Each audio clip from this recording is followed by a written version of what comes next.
Welcome to our new series, The 200 Movie Challenge. Our goal this year is to watch 200 movies that we haven't seen yet. If you want to listen to the full podcast where this clip is from, the link will be in the description. Now enjoy today's movie. All right, Soto, what is the next movie that you happen to watch this week? So the next movie I watched was, I believe, 2014 movie Whiplash, starring J.K. Simmons and Miles Teller.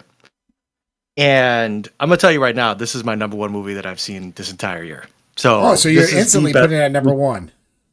This is the best movie. I'm not fucking around. This is the best movie I've seen all year. This movie had me from the very. J.K. Simmons, by the way, is an amazing actor. I love him in everything that he does. His character is very problematic in this movie, I feel, but the way that this movie just unfolds and the way that it turns out in the end was just, for me, like, we've said it a gajillion times and I'll continue to say it again. The feeling that you have about a movie when the credits show up is 99% of the time how you're going to feel about that movie. Like, as soon as you see the credits show up, you immediately have an instant feeling in your brain of being like, was this movie good or bad? Right? At least for me. Yeah. And when the credits hit for this movie, I immediately was just like, this fucking movie was awesome. Now, the setup for it, is pretty basic. I mean, I guess it's basic, but the main character that Miles Teller plays is a jazz drummer at a conservatory. He's trying to be one of the best jazz drummers of all time. He really loves playing the drums. And then J.K. Simmons plays his teacher in this conservatory. He's an elite instructor. But he is way more like, he just is a psychological horror to like work for as a teacher. Like, he is just uses psychological warfare. He treats you like shit. He pushes you and all that stuff. And so the movie is a lot of back and forth between, this kid and his instructor, as far as what it takes to be the best at really anything.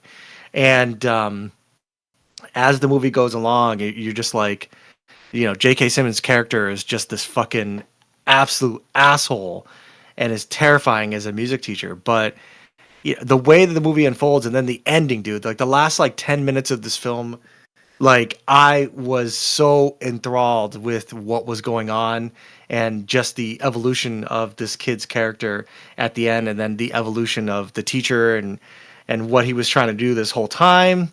I mean, it was just fucking amazing. It was like a fever dream. And I just was not really expecting a lot when I went into the movie. But I think that this is one of the best movies about what it is about the artistic experience and what it means and what it does to you. That I've seen it in a long time. I don't want to say that I've ever seen, but that I've seen it in a long time. And it was just, again, just the way that it all ended. I mean, there was definitely some unnecessary, what I feel like unnecessary parts, and I've thought about them as well. And I won't spoil it for anybody, but there's a relationship that I really didn't buy in this movie. But overall, I just thought that the impression that left me with that was just blown away. And I've had some time to think about it as well. And it's absolutely great. And I will watch this again, and I will buy this. But this is going straight to the top, full stop. Like, this is the best movie I've seen this year. And it's probably one of the best movies I've seen. I would say this is at least within the top 30 best movies I've ever seen in my life. Well, it's funny when you were talking about J.K. Simmons, and I was trying to remember a few things. I'm like, he won an Academy Award, because obviously a lot of people know him for, unfortunately, insurance commercials, but he's done a lot of shit. He won. I don't know if you realize this, Soda. He won the best supporting actor for this role. I had to look it up because, like, what did he win for? Oh, he did. He did. He had to have. Oh my god, dude! Won. It was amazing. Yeah, I couldn't remember because I knew it was within the last. Dude. I thought it was more recent. But he got nominated like 2-3 years ago. But yeah, so I'm looking right now. He won best supporting actor for this role. So, oh man, he was phenomenal. He was this movie, and again, his character's problematic and everything, but the performance that he had in this movie, dude, is just at points terrifying, at points soft and vulnerable. And dude, I was blown the fuck away by his performance in this film, and just the way that this film, and the themes in this film about, is it about drive? When you're like talking about art, like, it's not about the art form that you're making. It's not about music. It's more about the drive to be the best, and like what that takes out of you and what it means and everything. And that I think was the most important part, and the most impactful part for me watching this. But this is definitely a movie that, the next time I get a chance to buy it, on Blu-ray, it's gonna be a movie that I buy, because holy shit. That's what I said when the movie ended in the credits. I just was like, holy shit. Holy shit. So yeah, this is my number one movie so far. So that's my story, and I'm sticking to it. Wow.